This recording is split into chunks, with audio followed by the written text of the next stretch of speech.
Hi again, everyone. Denise here. Oh, I hope this isn't upside down. If you've listened to any of my videos, you know I never know whether the video is upside down or not. I apologize. A videographer? I am not. So today, we're going to quickly do this card. I'm going to turn it upside down or right side up, depending on which way it is. So we're going to do this one. It's a little shaker thanks card. I'm not going to color the flowers, though. Because we've already done videos on that. What I did with this particular flower in this class with all three of the cards is we used a Distress ink, not oxide, a Distress ink re-inker. And we added a little bit of water to it. So we kind of watercolored with the re-inker. If you're unfamiliar with that method, I'll post a video about that as soon as I can. It's a little hard for me to get time without the cats, though, so I'm sneaking the time right now. So I'll do that as soon as I can. If you're unfamiliar, it's super easy. So let's build this card, sort of. I don't have the card base handy here. Oh, yes, I do. All right, so you've got a piece of acetate. You've got a white piece, and you've got these two. Now, what we did, if you can see up close, and I'm looking under the camera in this weird, awkward position. I think you can see that. The white is actually embossed. Grab any embossing folder you have and go ahead and emboss that single white pane if you so desire. I am not going to because I've already started the video and I'm not going to walk away. So, first things first, so easy. You've got these two other panels here. Normally I wouldn't build the cards, but just in case that you're unfamiliar with shaker cards, I'm going to do this one with you instead of just layering it. So I would take a glue. I actually have the Art Glitter glue here because that's what I have at home. And I have a lot of it, so I'm sort of using it up. But I do really like the Bearly Arts glue, and that's what we use at the store. They're both really great, but this one, wow, this is my original glue, and I do love it. I have had it shipped in the winter, and yeah, as I've said in other videos, they tell you flat out, don't do it, and I did it, and I did dump out like half the glue because it loses its adhesive properties. You're going to dot this around. Now, I should be using a fine tip, but you see I'm going rogue today. You don't have to also put the glue everywhere. Just strategically place it. Now, this, along with the Bearly Arts glue, is going to dry clear, so when you make a mess like me, it's not going to be an issue because it's going to dry clear. So strategically place it where you'd like it. I would be working on a craft mat if I was smart, not that smart. Pop it right on top of your yellow piece. Line it up as best as you can. And the beauty of liquid adhesive is that I can move it around and I can adjust it.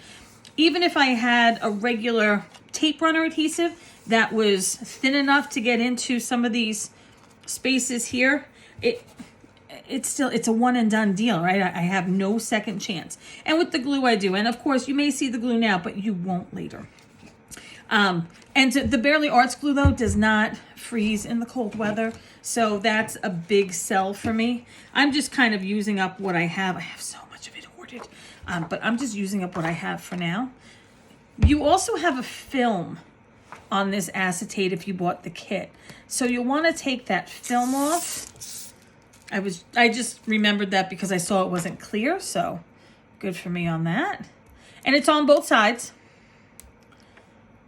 I'm going to apologize for the random and rogue cat hairs. If you have a cat, you know it's Velcro. And it doesn't matter how many times you clean, how well you clean, it's everywhere. You never get it all. So on the outside here, edges of your acetate, just put yourself some glue and pop it upside down here. Now, it doesn't matter how centered it really is because it's larger than your opening and nobody's going to see this part. So if your glue spills over, don't worry about it. And you'll want to stick that to the side for just a little bit to dry because we're going to be working with it. So just a little bit to dry. You know, it doesn't have to be dry to do it, but you just don't want it all like squishing around and moving around and stuff. So at this point, you can take if you embossed your white sheet, take your embossed sheet, take your card base. It really isn't, it kind of matters which way it goes if you're going to use the thanks as is. If you want to put the thanks a different way, it is going to be larger than the opening if you decide to do a vertical card. So just fair warning, but it's your card. As I always say, do whatever you want to do. So I wish I had embossed this because it would look so much prettier, but them's the breaks. And I'm just going to add some extra glue there because I'm always heavy-handed and a little extra like that. But again, I'm also the queen of crooked, so I can add this, but I can also move it around because of the liquid glue. So now I have this and I have this. Now what I need to do is build my shaker. So what I did bring is my handy dandy roll of tape. You can get this, I know people get it at like Harbor Freight and the dollar store and stuff. And I will warn you that brand does matter, and where you get it matters too. And the older it is, like the longer it sits, the less workable it kind of is. So a deal isn't always a deal, and I've noticed that particularly on this kind of thing. So, just fair warning, I'm not saying go out and buy the most expensive one out there, but if you find that it really isn't working or it isn't holding up, then I would say maybe don't get it again or use it for something else. Cards are not meant to last forever, but a shaker you want it to, last in the mail. So with a shaker card, and that's why I'm building this one, just in case you've never done a shaker. For this particular one, we only want, you can normally put it around the edges, but what we don't want the sequins to fall all the way down into like the bottom of the card. You won't see them here. So we want to put that foam tape on the inside edges of the window. Now, normally I would add a couple of drops of tape runner to my inside panel, just so that when I shake it, some of the sequins or whatever I'm using sticks. And that way it kind of looks like it's supposed to be a shaker card, but this window is so small that I don't feel it's necessary. But again, if you're new to shakers, the number one thing is that all sides of your tape, you can't use really foam dots for this. Circles won't work. And the squares, they might, but way too much of a hassle. The biggest thing is that you have to have no spaces. So when you come to this last one, you may have to do a second piece if you don't get it quite right, because otherwise your sequins, whatever your shakers are, your little bits, are going to fall out. And if you use glitter, what a nightmare that would be. These are a little bit bigger, so I'm okay with that. Now you can do this next part one of two ways. You can either put your little bits in here. It isn't a very high thing, right? It's just a small little kind of gap. So you can either put them inside of your tape here and flip your card over, or you can place them in the middle here and flip this part over. I'm going to recommend that you do it this way because I just think it's easier. Now, unfortunately, this tape is going to be a one and done. Now, depending on how good you are, and I'm not that good, so this is going to be a mistake. I can't even get this open. Depending on how good you are, you may want to take the tape off of your double-sided first, and since I know I'm going to have to lift it up and maybe even find a pokey tool, which I didn't bring, so unprepared. If I was in my own class and I was a student, I'd be yelling right about now. So because I'm going to have to lift it and I can't do anything like flat on the table, and then the sequence, of course, would have gone everywhere by now, I'm going to take this tape off first, which is why I always recommend that you watch me first and then do it if you're unfamiliar, because you never know what step I may forget or decide halfway through, ooh, that's better. And then you know for next time. Same thing with my classes as I go through my lessons during the day with school. The first period I do something, we're not winging it, but sometimes I figure out, oh, you know what, if I did it this way, it would have been better. So then the rest of the classes have that benefit. That poor first class, though, that's why they always get a little extra grace, though, because they are the guinea pig class. All right, so I've got all 4 of those off. Now I'm going to put some shakers in. Now, you don't have to, you can, but you don't have to use the whole thing. You definitely don't want to get any on the tape like I just did, because then that piece won't stick. And you need every piece to stick. Now I could have a problem here because now it's pulling off the tape. So you really see now I'm stuck to the tape. Now it's over here again. I really have done this before. I know it looks like I'm an amateur. All right, so you want it to not be on the tape because you need the tape to stick everywhere. So take your sequins, put as many as you want, use the whole thing or don't. But with this, I'm gonna pop these in because these cats will eat them and they'll choke. So here, I have one on here again. So what you wanna do with this though, is you wanna flatten them out.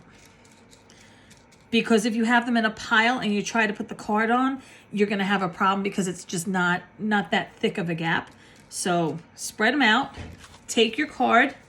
Now it doesn't matter which side is up yet because we don't have the thanks on it, and this, the flowers aren't on yet. These are all four sides, they're all the same. So I'm just gonna take this part, I'm gonna line it up. Before I really touch it, I'm gonna line it up with what I think is right, which never is. I'm gonna cross my fingers, say a little prayer, and down it goes. Because if it's not even, oh, look at that, it's perfect. But if it wasn't, I would just trim the white off the card. Wow, I can't believe it's perfect. It must be because it was for you guys. Then I'm gonna take my thanks. I'm gonna pop my thanks on it again with the clear glue, because if it's on the acetate, it won't matter. And again, I'm just going to strategically do it. If I had the little fine point tip on here, I might do a little bit better, but I don't, so here we are.